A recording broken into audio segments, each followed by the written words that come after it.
go ahead and start up our next presentation. It's going to be down here in Bradenton. It's the Collections Maintenance Museum Point of View, and our presenter is Sarah Smith, Director of Collections from the Ruth Funk Center for Textile Arts at the Florida Institute of Technology. So I'm going to go ahead and hand the mic over to her. Good morning, everyone. So the establishment of standards for collections maintenance and care is vital to creating an effective policy. Without addressing common standards in our collections management and care policy, the collections entrusted to our institutions can be permanently harmed and of no use to our patrons and visitors. Much of what I'm going to discuss may be a review or refresher for many people, but hopefully will help you think about collection care standards that you should have in place in your policies. Though collection care policies can vary greatly in the level of detail they provide, most include general statements concerning staff responsibilities, preventative care conservation, agents of deterioration, storage environments, object handling, conservation treatments, packing and shipping, offsite storage, collections inventories, and sacred or culturally sensitive objects. So staff responsibilities. Your policy should state who is responsible for what aspects of collections care. This can differ greatly depending on the size of your institution. This may be very simple in smaller museum settings, such as the Funk Center, where we only have 2 staff members responsible for caring for the collection. Outlining responsibilities in the policy ensures that everyone is on the same page. As we know, most museum staff wear many hats, but it's a good idea to know how many hats you are expected to juggle. It is beneficial for everyone in the museum, including non-collection staff and the board, to understand the roles and expectations of staff responsible for caring for the collection. Preventative conservation or care is the foundation of almost all that we do when caring for collections. It refers to actions taken to ensure that the agents of deterioration that affect the collections are detected, avoided, blocked, or mitigated. Identifying and outlining the agents of deterioration in your policy that put your collection at risk will help you better mitigate those risks. Outlining the standards of care for your particular collection should result in better care and hopefully less issues down the road. Collections care requires a long-term commitment to the continuous provisions of an optimal storage environment and protection from the agents of deterioration. Benjamin Franklin is quoted as saying, "An ounce of prevention is worth a pound of cure." He was saying this in reference to potential fire hazards in Philadelphia in 1736. But fire is a very real threat for museums, so this statement is relevant on many levels of collections care. I'm going to provide a brief overview of agents of deterioration. Think about how they can be addressed in your policy. All objects are light sensitive. The effect of light on collections objects needs to be seriously considered when choosing display and storage methods. The 3 types of light should be considered: visible light, ultraviolet, and infrared. The policy should outline the standards your institution implements regarding light levels and exposure times. A collection consisting of primarily textiles or paper requires lower light levels and shorter display periods than a collection made up of stoneware or glass. The policy should also outline acceptable temperature and humidity ranges. Guidelines for how you are going to monitor and handle fluctuations in temperature and humidity can be addressed. Some of this will spill over into your emergency plan, such as dealing with the extreme fluctuations in temperature and relative humidity. Physical forces. This can include cumulative or catastrophic forces, including sudden and gradual forces such as gravity, dropping, inadequate support, and abrasion, and deterioration caused by the intrinsic nature of the material known as inherent vice. Consider how you can prevent any physical forces from damaging your collection. Some examples can be staff training, proper object support, and stable storage environments. You may have some unique risks of physical force due to your collection type or location. An example of this would be vibrations caused by proximity to train tracks. Thieves and vandals are always a threat. In the policy, you can address the security standards in your museum. Do you have guards, cameras? Must everything be under a locked vitrine? Some areas of your collection may be more vulnerable than others. Do some areas of the museum have restricted access? If so, this can be addressed in your policy. These are just a few things to consider. Dissociation results in loss of objects or object-related data, or the ability to retrieve or associate objects and data. Dissociation can occur as a result of rare and catastrophic events such as a disaster, or continual events such as improper collections management or conservation techniques. Dissociation doesn't just affect the physical, it relates to legal, intellectual, and cultural aspects of an object. Removal of tags or improper tagging techniques results in a loss of the accession number, which then eliminates an object's connection to its record in the museum. Standards need to be outlined that prevent dissociation. Recording object locations, labeling and tagging objects, Good documentation and inventories are a few steps to prevent this. Fire is a major threat to all institutions. Almost every function and space in the museum is subject to risk from fire. Understanding fire suppression systems and how you can eliminate fuel for fire is important. Policies and procedures set the framework for fire safety programs in museums. They establish who in the institution has the primary authority for establishing and implementing the program. They should clarify other staff positions' responsibilities in the support and implementation of a fire safety program. Having an emergency plan is key. And water can be a natural occurrence or a mechanical failure. In the short time the Funk Center has been open, we have had both instances occur. Both accidents and neglect can lead to water damage. It is important to consider how you can protect your collections from water damage.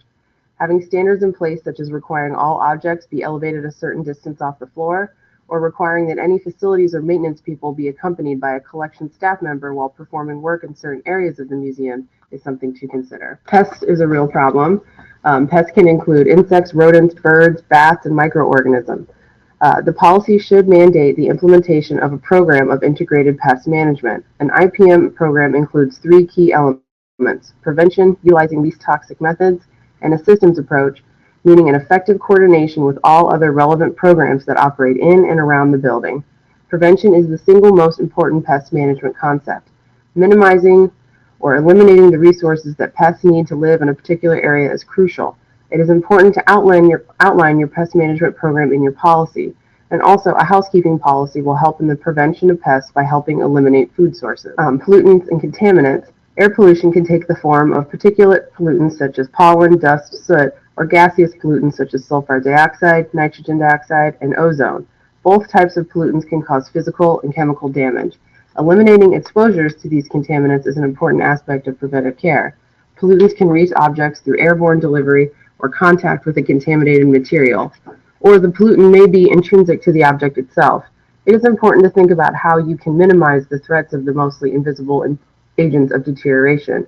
An example is using archival supplies and exhibit enclosures to make sure they don't off-gas, and protecting objects from dust by using dust covers. Several other topics other than agents of deterioration should be addressed in your policy that relate to collections management.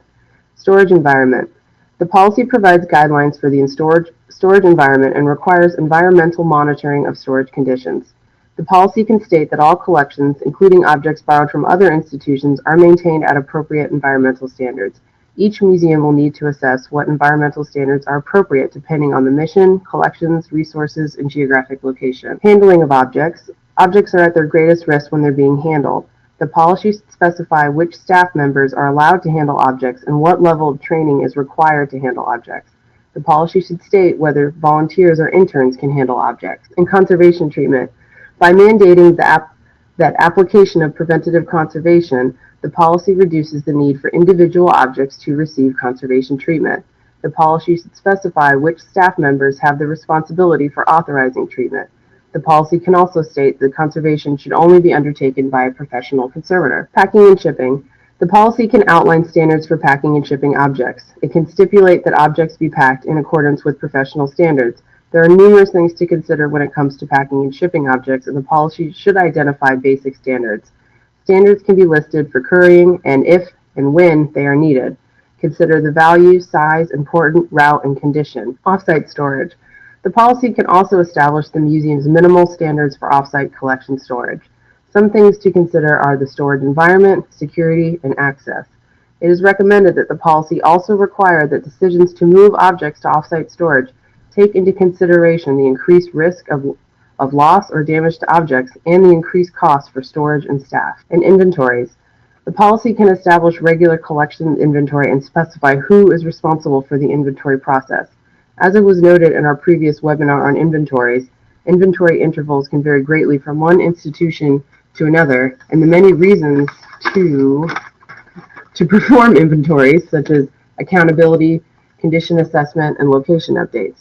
The policy should outline what works for your institution. And sacred objects and certain culturally sensitive objects can require special care and attention. When you are developing your policy, it is important to note if you have any objects that fall under this category. This can include funerary objects, human remains, and objects of cultural patrimony. Special handling for sacred and of culturally sensitive objects can be addressed in the policy. An example of objects that need this special consideration are those that are under NAGPRA. Guidelines can be listed in your policy that outline how you are going to care for these objects. These objects may need to be handled or stored differently than other objects in your collection. You may need to be in consultation with tribes. It is important to make sure that you are in compliance and that you are treating these objects with respect and that you are willing to be flexible with how you care for these objects. And that's it. Thank you. Great. Thanks, Sarah. This is Robin again. Okay, so we're going to switch the presentations around now.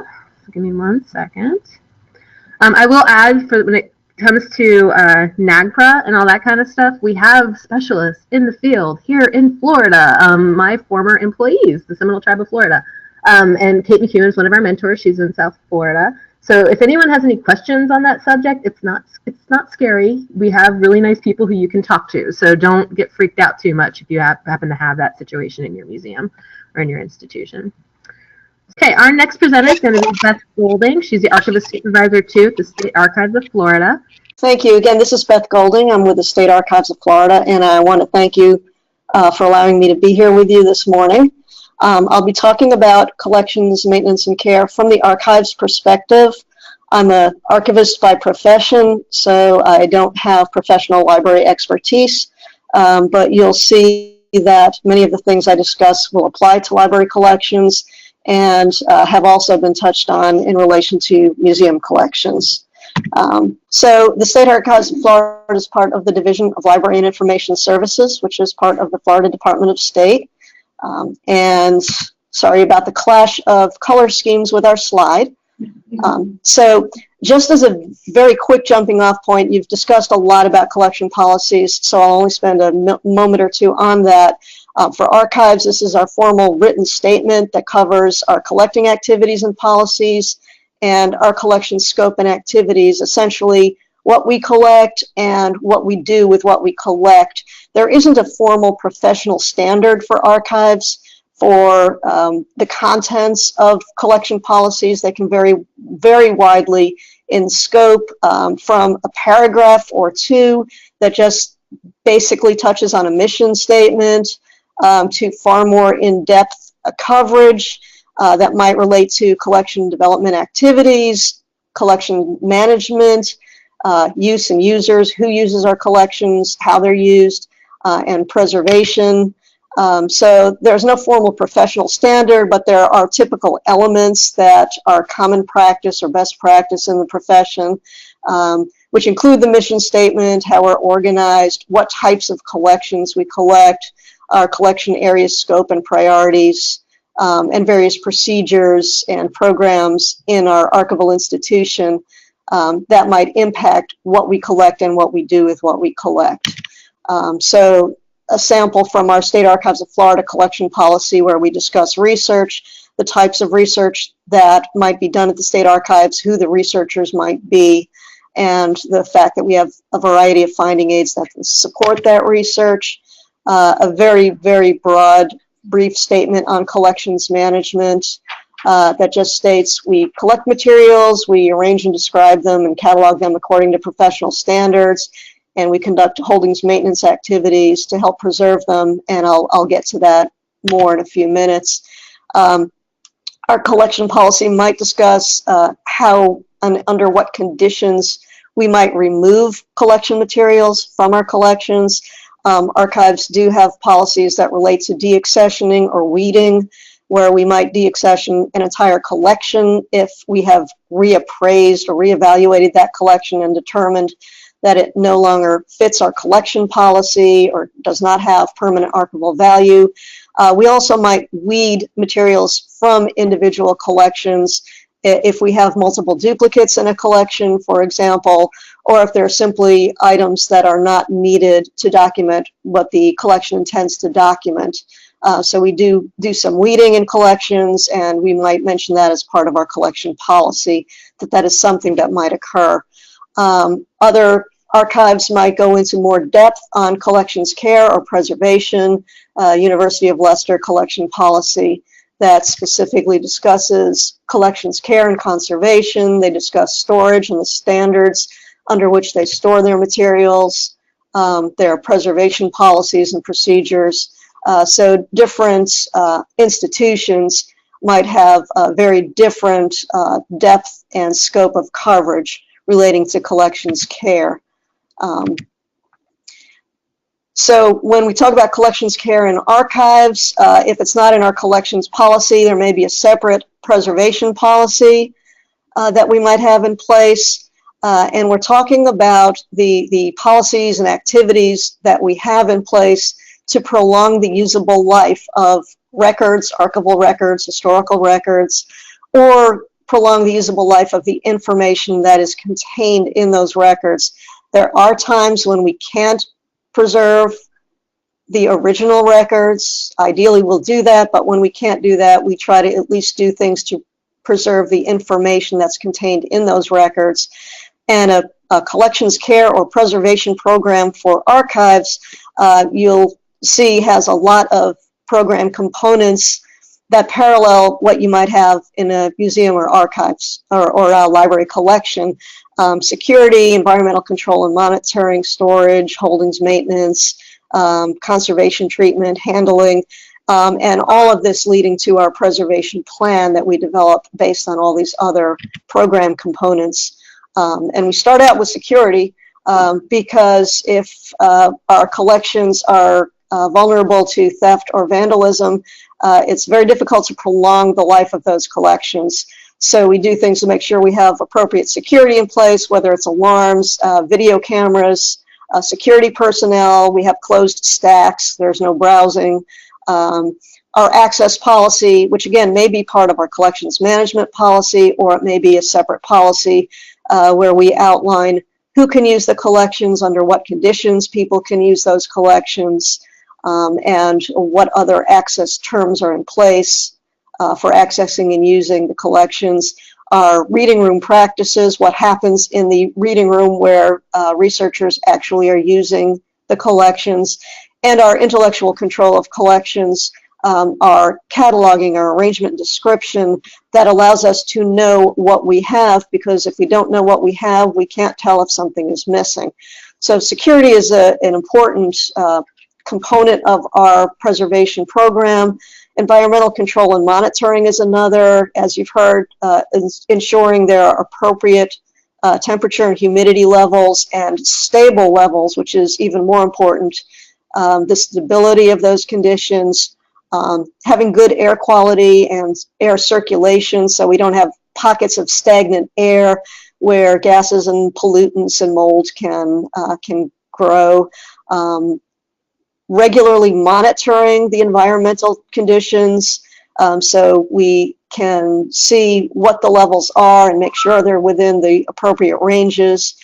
Having the appropriate levels of lighting in our storage areas and in our work areas and in our public use areas, and especially making sure we're not over lighting anything. And our housekeeping and pest control, keeping the bugs away, keeping things clean. Our storage and housing as another component of our preservation program, where we make sure we have appropriate shelving and cabinets and cases for various formats of our archival collections. We're ensuring we're using appropriate boxes and folders and closures for different formats, from 8.5 by 11 sheets of paper that can go in a standard acid-free folder, to reels of microfilm, to oversized volumes, to audio and video media, making sure that we have the appropriate housing for those materials so they're best preserved. Our holdings maintenance activities, which are the collection processing actions that we conduct when we're actually processing a new collection, and we're adding or replacing folders or enclosures, we're rehousing in new boxes and folders. We might be removing fasteners like staples and paper clips and rubber bands that can cause damage to our collections. We might be removing Post-it notes that can also leave a sticky adhesive residue and attract dust, and might also lose their adhesion and become lost. So we remove those, make a copy of the document with a Post-it note on it, and get rid of the original Post-it note. Flattening folded or rolled archival materials, photocopying newspaper clippings that are brittle and at risk and also might be damaging other adjacent records, and identifying what other conservation needs we might find as we're processing collections. So that's holdings maintenance, what we do when we're processing new collections, all these different activities to preserve them.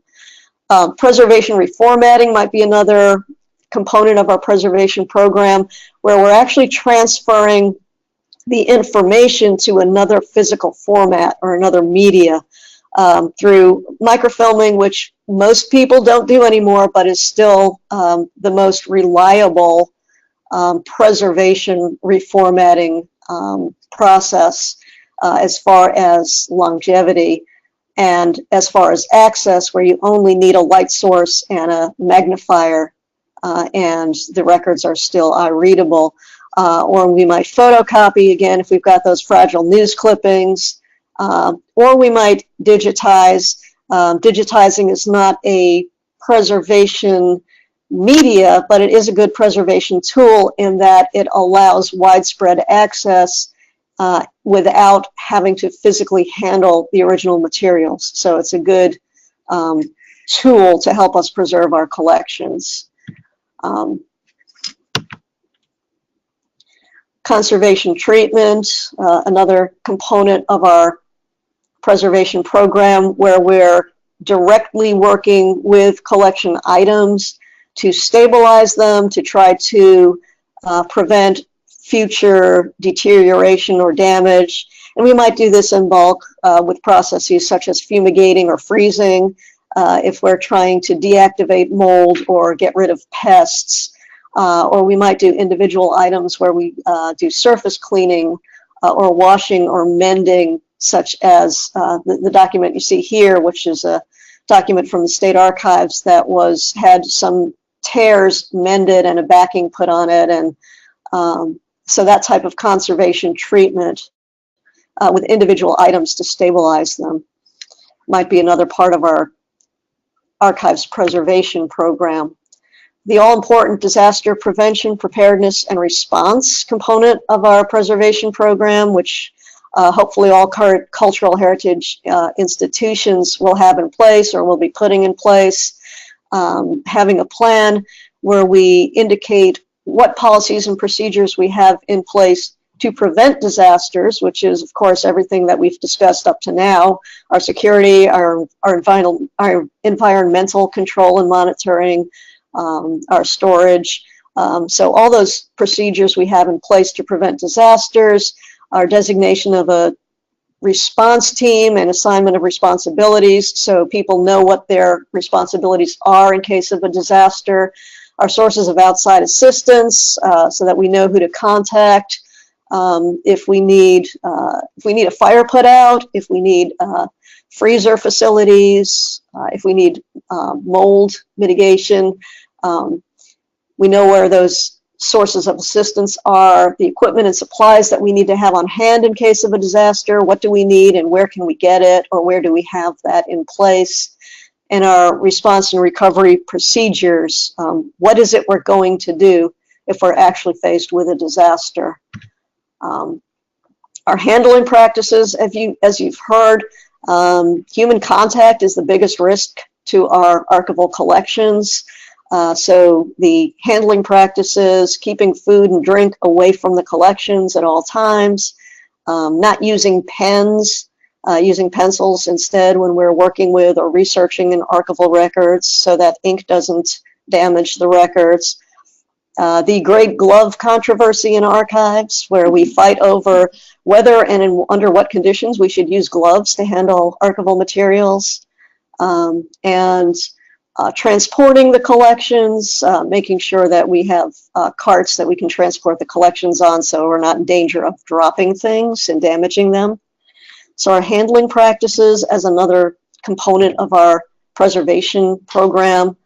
And again, all of this is leading up to our preservation policy and our preservation plan, where we look at what are the goals of our preservation program, what is it we're trying to achieve, what's the scope of our preservation program and our preservation activities, what will it include, and a lot of the program components that I've talked about will depend on your institution's resources. For example, State Archives of Florida does not have a professional conservator on staff, so we don't do a lot of conservation treatment. A lot of what you do, a lot of what you can include in your preservation program will depend on your resources. It doesn't take a lot of resources to develop a disaster preparedness plan, so go ahead and do that if you haven't. And we'll determine, based on all of these other components, what our preservation priorities are, if we have gaps in our program, areas of particular concern. And based on all of this information and a preservation survey that we'll conduct both at the institutional level, what programs and policies do we have in place, and at the collection level, how are we actually storing and conserving and handling our individual collections. We look at all of that and develop a preservation policy or plan that will allow us to best care for our archival collections. Thanks so much for covering that. I think, you know, a couple things came to my mind while I was listening to the presentation, just kind of while I switched this back, is, you know, here in Florida, we lack paper conservators. And it's a really big problem. Because we have a lot of paper stuff in this state, you know what I mean? And I know there are a couple people who say that they can do some paper conservation treatments, but, you know, when I talk to, because we have this great core of conservators down in South Florida, it seems like they appeared miraculous about 5-6 years ago. All of a sudden people started moving in. And whenever I talk to them about paper conservation, they're just like, there's no one here. So it's always a challenge that we have to send stuff up to Philadelphia or to one of those groups. So, well, I'm going to go ahead and ask if anyone down in South Florida has any questions for either of our presenters. So I'm going to go ahead and see if they can hop on the mic real quick. No questions. Thanks. Excellent. And then I'll check in with the folks up in North Florida to see if they have questions for Sarah or questions that they want to put out to everyone that Beth might be able to answer. No questions in Tallahassee. Great. And I'm going to look around here in West Florida and see if anyone has any questions or comments or anything else. One quick question I had for Beth was, when you were talking about preservation formatting and you made photocopies and stuff like that, what do you do with the originals? Do you guys keep the originals up at the State Archives? Because I know in the museum world we're very much like must keep originals, but I'm curious about what you guys do with those. Most of the time, if we're photocopying, it's because the original is in such bad shape that it can't be salvaged. A lot of times that's newspaper clippings. Sometimes it's very badly mold damaged documents that can't be salvaged. So most of the time, if we're doing photocopying as preservation reformatting, it's because the originals are so at risk that they're unsalvageable. Gotcha. So are they destroyed at that point then, you think? Or? Yes, they'd normally be disposed of, yes. Okay. Gotcha. And then it's funny, you also mentioned the glove controversy. I've also heard of the glove controversy. So what are your, I know I've been told that for paper and photographs, you don't always necessarily need to use gloves, rather you can just use clean hands. Do you have any thoughts on that? Right. And you'll hear different opinions from different archivists. The way we feel is, in general, for prints or for glass plate negatives, for photographic materials, we do encourage or require the use of clean cotton gloves, because one thumbprint can destroy a print. For most paper materials, we don't require it and don't ask our researchers to use them, because most of the time gloves can actually make it more difficult to handle the paper. If you're trying to turn a page, it's you lose that tactile, that feeling of being able to pick something up carefully and turn it over. And it's easier to do it with your hands and probably will result in less damage than if you try to pick something up with a glove and you're trying to grasp it and it's difficult to grasp. You can wind up creasing it. For exceptionally fragile or old records, we do have researchers use gloves, not necessarily because it will protect the records better, but as much because it makes the researcher very keenly aware of the importance of careful handling and of the risk to the materials that they're using. That's a super good point. I've noticed that too, that like if you start handing out gloves, people get very excited and they just act like, you know, it's very special, important thing. So that's a super, super good point.